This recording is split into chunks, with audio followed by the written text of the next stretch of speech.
furaha sasa hafla ile mikhalafa ambayo inofanyika. Kwa ufupi, Uislamu umefundisha kwamba kwenye jambo la ndoa ni jambo la furaha. Kwa kuna mafunzo kwa wakina mama ya wao kusherehekea ndoa na bibi harusi kwa kupiga dufu. Uislamu asili yake umeharamisha maazifu zote, ala zote, nyenzo zote za mziki na taarabu, nyenzo za mambo ya anasa ya mziki hivi vyote vimeharamishwa. Magita, firimbi, ngoma, dufu lenyewe pia limeharamishwa. Isipokuwa sasa Uislamu ukavua hili dufu kwa wakina mama, tena kwenye minasaba maalum.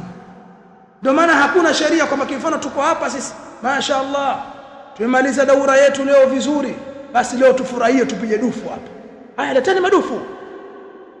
Au leo tunafanya musabaka ilmia ya wakina mama wamemaliza musabaka, mshindi aliohifadhi hadithi 40 katika 40 an-Nawawiyya ni huyu, aliohifadhi hadithi ngapi katika. Baada ya hapo waomba, haya leteni madufu tudumbwize hapa. Hakuna. Kwa sababu asili ya dufu ni nini lenyewe pia nini? Haramu. Kwa limehalalishwa katika mambo maalumu, ni mlango umefunguliwa maalumu, mlango mdogo kabisa. Minasaba ya harusi na minasaba ya Idi. Minasaba hii ni ili wameafikiana wanawachuoni. Kwa hiyo kwenye ndoa, baada ya mtu bibi harusi kashaolewa, kuna ile kupelekwa kwa bwana au kabla ya kwenda kwa bwana watu kushereheka. Yaruhusiwa, na Mtume alimuuliza Aisha, kwani nyinyi hamna pumbao lolote, lahu yoyote mkafanya? Kusema Ansaru wanapenda lahu. Kwa hiyo ndio inachukuliwa vidufu, watoto pale mabinti vigoru wanapiga, watu wanacheza, wanafurahi, wanaimba nyimbo za kisheria, sio nyimbo ambazo ndani yake zina maasi au za amsha hisia za kimapenzi na zinaa. Na kucheza ni kucheza kwa kawaida, usiokuwa michezo ya kihuni. Kuna michezo ya kihuni kule kwetu inaitwa kaanga nyonyo.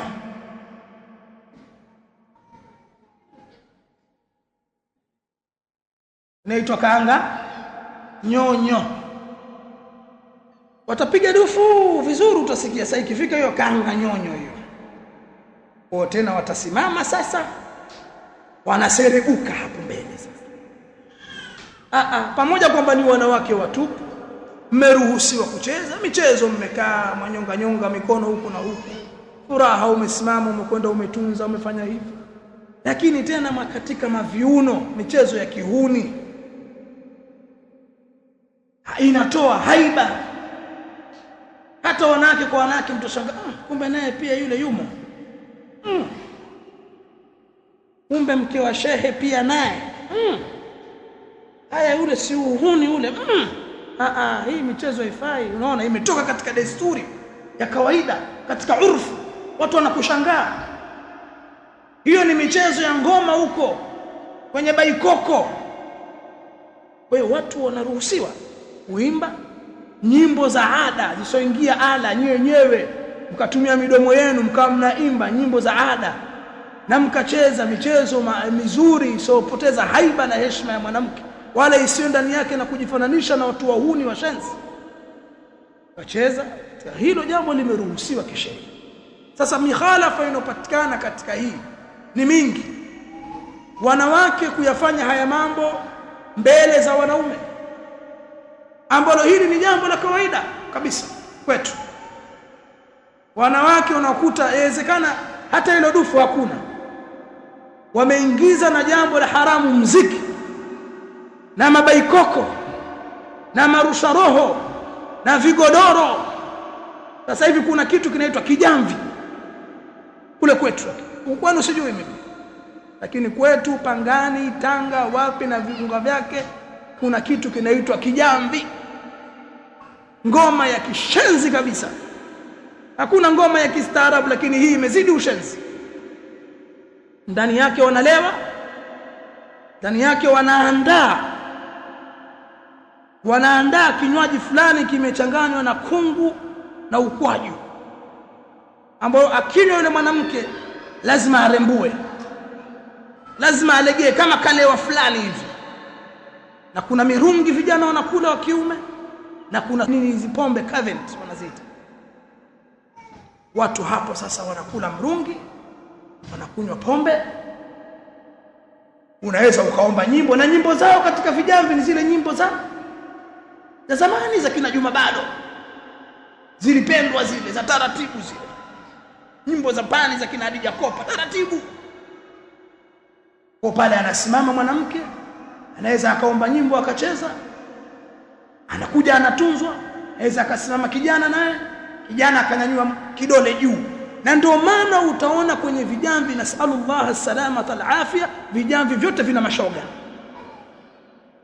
Haya ni mambo nasema, hizi ni tabia za kwetu za Tanga, Pangani na viunga vyake, mikoa ya Kidigo na kadha. Kama ninavyosema mimi huwa siogopi, kwa sababu mimi sisemi siogopi hata kusema jamii yetu. Wala mimi sina desturi kwamba naisema jamii fulani mimi naogopa. Mimi sina ubaguzi.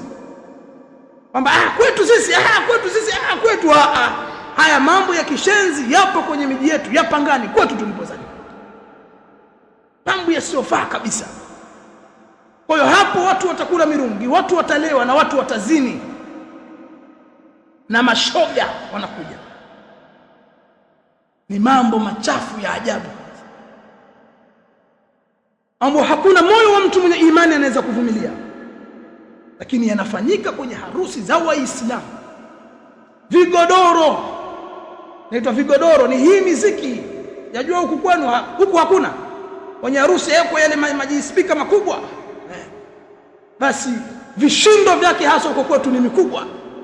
Watu watacheza wake kwa waume, watu watafanya hivi, watu haramun. Uislamu haina maana umefananisha ndoa na kifo.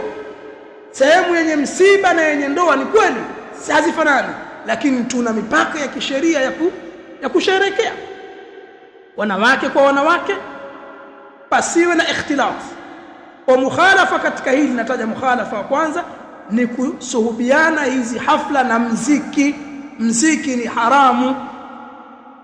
Mukhalafa wa pili ni mchanganyiko baina ya wanaume na wanawake, au kwenye hiki kidufu wanaopiga wanawake wakaingia vijana wa kiume, au wakawa wanaume wanawaona. Hapana, ni wanawake kwa wanawake, na iwe ni dufu na kuimba ada. Kusiwe na mziki, kusiwe na ala zozote za kutumbuiza isipokuwa dufu tu. Na dufu hilo halitakiwi kuwa na zile nini naitwaje zile, kuna madufu yanatiwa vile vibati, yasiwe na vibati. Yakiwa na vibati, madufu hayo pia haramu. Ni dufu lisiwe na vibati, sababu kile kibati kinavolia ni ala ile. Zile ni ala za kizamani. Zamani watu walikuwa na marimba. Najua marimba, watu wanachukua vitu wanatengeneza hivi na vijiti wakipiga hivi. Watu walikuwa zamani wanatumia utari. Utari ule mtu anaupiga utari na kijiti unalia. Hizi zote ni ala za mziki za zamani na ziliharamishwa. Leo zimezuka za kisasa. Kwa dufu liwe ni dufu tupu. Na dufu manake ni aina fulani ya kama ngoma, lakini iliyokatwa upande mmoja iko wazi na ni fupi. Kwa dufu nafahamika tu, tari nafahamika.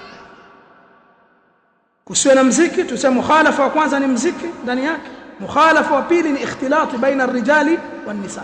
Mukhalafa wa tatu ni kutoka wanawake ndani ya majumba yao na mapambo yao, huku wanaonekanwa wakielekea katika hafla hiyo. Wanawake wa Kiislamu, toka nyumbani kwako na hijabu yako ya kisheria full. Tunakwenda wapi leo? Tunakwenda sehemu fulani, pana hafla, pana ndoa, tuna dufu leo. Mmejistiri, mkafika pale sehemu ambayo imetengwa, imezibwa, ni nyinyi waruhusiwa kupunguza mavazi yao, ukabakia na baadhi ya nguo ambazo zimestiri ile uchi mzito, kuanzia magotini nguo mpaka kifuani imefunika. Mkapunguza, una gauni lako, una dera lako, ukaeka pale mabaibui pembeni, ukaonekana mapambo yako na wanawake wenzio, mkafurahi pale, mkatunzana. mkavaa nguo zenu mkatoka. Halali, kwa sababu kuna mapambo waruhusiwa kuonekanwa na baba yako na kaka yako na watoto wa kaka yako na watoto wa dada yako wa kiume, wanawake wenzio. Kwa wale wanawake wenzio waruhusiwa kufanya hivyo.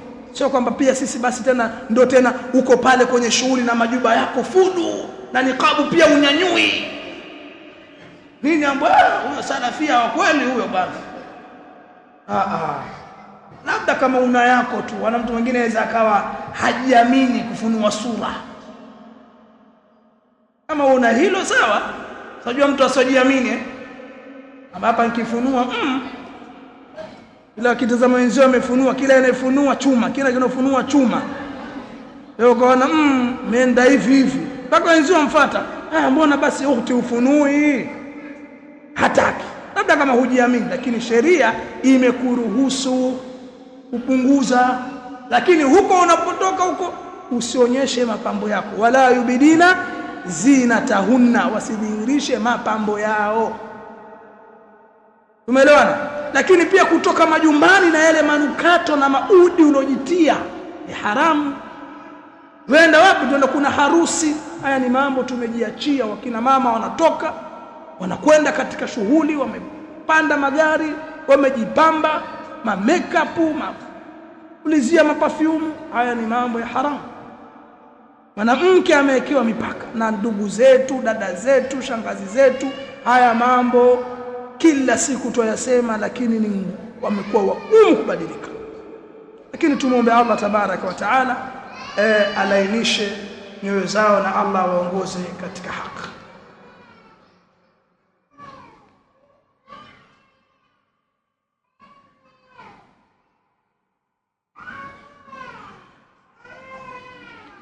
Katika mikhalafa mengine ni jambo la kuwa tunawaiga baadhi ya watu, yani wa magharibi, katika hafla zetu. Mnafahamu nyinyi kwamba zamani hatukuwa na desturi sisi ya kwenda maukumbini kukodisha maholi, au sio jamani? Au harusi ilikuwa watu wana kwenye maholi. Jambo la maholini hatusemi kwamba kutafuta eneo maalumu mkakaa ni haramu, lakini hili jambo sasa limekuwa kama ni jambo la lazima. Ni jambo limekuja kutitia taklifu ya kutia gharama. Kukodisha holi ni 600,000, 700,000, ni milioni. Hali ya kuwa nyumbani pana eneo zuri, twaweza kuweka maturubai tukafunga, twaweza kujistiri tukafanya shughuli yetu tukamaliza bila ya kutoa hata 50,000. Lakini watu wako radhi wakatoe 700,000, milioni kukodisha ukumbi, holi hilo. Watu wa muziki wako hapo, watu wa vijana vipenda hapo, wanasiasa wako. Wewe uko tayari ukampe mtu dhalimu, fasiki, mshenzi anawaleta wanamuziki kwenye holi hiyo akamuasi Allah, uko tayari ukamsupport kwa kutoa 600,000, 7 milioni ili ufanye harusi yako, ili bibi harusi aekwe katika jukwaa, manassa. Ndio maana imma kama al-Imam Ibn Baz na wengineo walizungumza jambo hili katika kuwaiga magharibi. Ni yule mwanamke kuvalishwa gauni fulani maalumu jeupe na kofia yake nyeupe, yani sare, soksi nyeupe, vazi maalumu ambalo hilo limetambulika, limetoka kwa magharibi. Wachono kaeleza ifai. Kama kuna mavazi ni mushtaraka, wanashirikiana, anaweza kuvaa huyu akavaa huyu, sawa. Lakini kuanzia hilo vazi likiwa ni maalumu, vazi hili linatoka kwa watu wasiokuwa Waislamu, tumewaiga, haifai. Alafu kuna desturi maalumu ya binti kuwekwa juu ya jukwaa na bwana harusi kukaa, kuna muda anaingizwa. Hii haramu. Binti amewekwa mbele za watu, amepambika, bwana harusi naye anaingia, kijana wa kiume anawaona watu wengine kwenye ukumbi nao wamejipamba. Hizi ni ada za kimagharibi, hakuna katika Uislamu. Uislamu tunaona binti ameolewa, anachukuliwa binti, baada ya furaha apelewa kwa nani? Kwa mume. Lakini leo tumefanya pia kama tumecomplicate, tumefanya mambo kuwa ni magumu. kwamba sherehe hizi lazima zikafanyike kwenye ukumbi fulani kwa gharama nyingi. Jukwaa, utasikia lile jukwaa lililopambwa pale ni milioni 4. Wallahi juzi naambwa lile jukwaa pale lilipopambwa lile yule bibi harusi alopandishwa ni milioni 4. Hii ni mikhalafa, kufanya israfu. Jukwaa ndio nini? Yaani kwamba bibi harusi lazima apande kwenye jukwaa na bwana harusi alazimishwa apandwe. Sasa anaingia, je, mmemuona kijana anamkumbatia pale mkewe, kijana anampiga mabusu mbele za watu, mambo haya haramu. Au kuna watu wana mila ambao pia imenipita kidogo, ya wakati ya posa amekubaliwa kuja na pete ya dhahabu kumvalisha binti anatarajia kumwoa katika kidole, katika kwenye mkono wa kulia, ambapo hizi mila za kimagharibi. Na leo katika miji kama ya Mombasa baadhi ya watu wana desturi hizo. Sijajua huku kwenu nini, kwamba kijana anapokuja pale posa leo ndo watu wanakwenda, ana pete imenunuliwa ya dhahabu anamvalisha kwenye mkono wa kulia. Kwa siku ile akiingia ukumbini sasa ndio pale unaona anaivua ile pete kutoka kwenye mkono wa kulia anamvalisha kwenye mkono wa nini, wa kushoto. Hizi ni mila za kimagharibi za kinasara na Kiyahudi. Uislamu hauna mambo haya, wala sisi hatuna pete za uchumba. Wewe una zawadi yako ya pete, mpe tu. Tuna pete ya uchumba, wala hatuna pete siku hii sasa ya ndoa ndio ushaoa waitoa waivua waiweka huko. Haya ni mambo ya kimagharibi, sio mafunzo ya Uislamu, na huku ni kujifananisha na wasiokuwa Waislamu, na jambo hilo ni haramu. Kwa hiyo sisi tuwanasihi hasa ndugu zetu ambao nyinyi mwatuelewa sana. Wallahi sisi tufurahi kwamba wanawake wa kisalafi ya salafiyat wamekuwa ni watu waelewa sana kila siku. Fanyeni jambo lenu vizuri tu nyumbani kwa sura tu ya kawaida, pigeni dufu, mmefurahi, mwenda zenu. Usitumie gharama, utaenda kodisha holi ili iweje? Kwani hapa hamwezi ukafanya hili jambo? Na hatusemi kwamba hiyo ni haramu moja kwa moja, lakini kama kuna taklifu ya kutumia mali na gharama na watu kujikalifisha, haifai. Kwa nini tusifanye tu jambo hili kwa utaratibu sana? Ama mila za manasa kwamba sasa binti anakaa juu na anakuja kijana, jambo hilo halifai. Lakini wao wenyewe binti akatafutiwa labda kiti, akakaa sehemu kiti maalum pale katika nini pambwa, watu wakamtunza na kadha, wanawake kwa wanawake, jambo hilo ni jambo halina tabu, ni jambo jaizi, yafaa.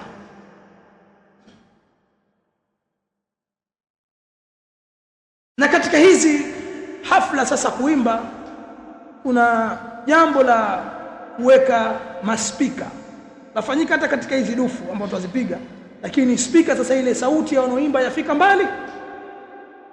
Wanaozuoni wengi kama al-Imam Ibn Baz wa ghairuhu wanasema ile sauti yatakiwa watu wasitumie maspika, masauti yakafika mbali.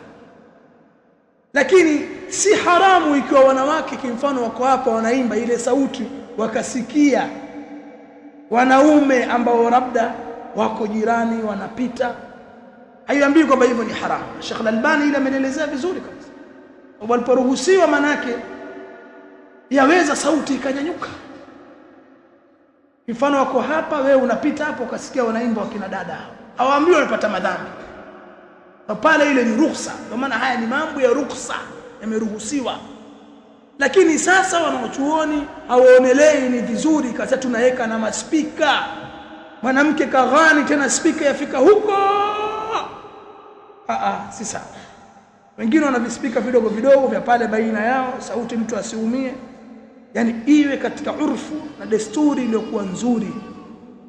Tusiwe sisi tupiga madufu lakini tuwaiga wale washenzi wa kuweka maspika. Masauti yakafika huko ukawaudhi watu wengine, ukakera watu. Sasa pia hili tulizingatie. Yaweza ikaja fitna ya sauti za wanawake zikafika kwa watu wengine mbali zaidi, lakini pia kuna kuudhi watu, kuudhi majirani kwa sauti, watu wamepumzika wengine, kuna watu wagonjwa, mkaa huku mpo kwenye furaha, lakini sababu ya kupata nini? Ya kupata madhambi. Kufanyeni jambo katika sura ya kawaida nzuri ambayo haitopelekea watu kuingia katika mikhalafa mbalimbali. Na hakuna mengine kama nilivyosema, yako mengi katika miji mingine, watu mwanamke na mwanamume kisha kaoa za akaalikwa kule, akatoka na mkewe kapendeza, wakaenda huku, kuna lunch kule, kuna lunch huku, wanawake wanakutana, watu wanatumia gharama nyingi.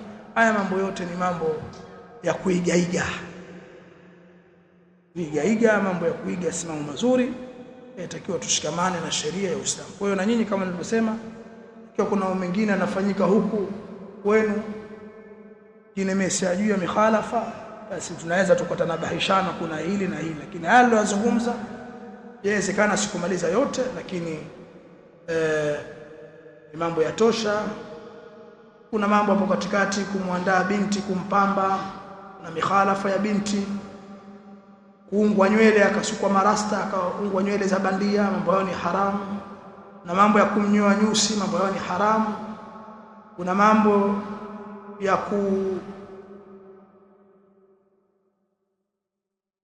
ya kuwapeleka mabinti wakati mwingine kwa vijana wakawasugua miguu. Najua siku hizi wanawake wanasuguliwa miguu na vijana, na kama mwanamke pale mguu unasuguliwa kucha na vijana, yani kwenye masaluni mbalimbali. Haya ni mambo ya haramu, haifai. Kuna mambo ya kuweka mabinti makucha ya bandia kenda nayo huko, na mambo ya kutia baadhi ya dawa binti akaambwa hizi asizioshe, akawa haswali kwa sababu kichwani ana kadha.